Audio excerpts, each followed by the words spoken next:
আমি একটা কিন্তু রিল পোস্ট করেছিলাম। সেখানে কিন্তু অনেকেই বলেছে যে, "ভাই ইউনিক বিষয়টা কি? আসলে ইউনিক টাইপের যে ভিডিওটা আপনি আপলোড করতে বলছেন, আসলে এই ভিডিওগুলো কি টাইপের ভিডিও হবে?" আসলে ইউনিক বিষয়টা হচ্ছে কি? আপনি নিজের বুদ্ধি খাটিয়ে, মেধা দিয়ে আপনি যেরকমই ভিডিও করেন না কেন, সেই ভিডিওগুলো দেখতেছেন আপনি Facebook এ কেউ দেখতেছে না বা রিচ হচ্ছে না, কোনো কাজে আসতেছে না।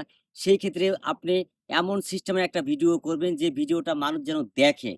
ধরুন আপনি হয়তোবা যে পোশাকে শালীন পোশাকে ভিডিও করতেছেন, পোশাকের মধ্যেও আপনি কিন্তু হয়তোবা কিছু কাটাছেঁড়া থাকতে পারে অথবা চশমার থেকে শুরু করে মানে ইউনিক বলতে মানে আপনি ভিডিওটা মানুষ যেন দেখে, ঠিক আছে? এবং বুদ্ধি খাটিয়ে আপনি এমন সুন্দর, সুন্দর যে কথাগুলো মানুষ যেন শুনে আপনার ভিডিওটা দেখার জন্য আকর্ষিত হয় এবং দেখে যেন তারা আ মানে মজা পায় এবং সে ভিডিওতে যেন উপকৃত কিছু হয়। এরকম টাইপের মানে ভিডিও সোজা কথা ভিডিওর মধ্যে এমন কিছু থাকতে হবে যেটা মানুষ অবশ্যই যেন দেখে, তাদের যেন উপকার হয়। এরকম টাইপের ভিডিও গুলোকেই কিন্তু ইউনিক টাইপের ভিডিও গুলো বলে। আশা করি বিষয়টা আপনারা ক্লিয়ার বুঝতে পেরেছেন। সবাই ভালো থাকবেন। ভিডিওটি শেয়ার করে দিবেন।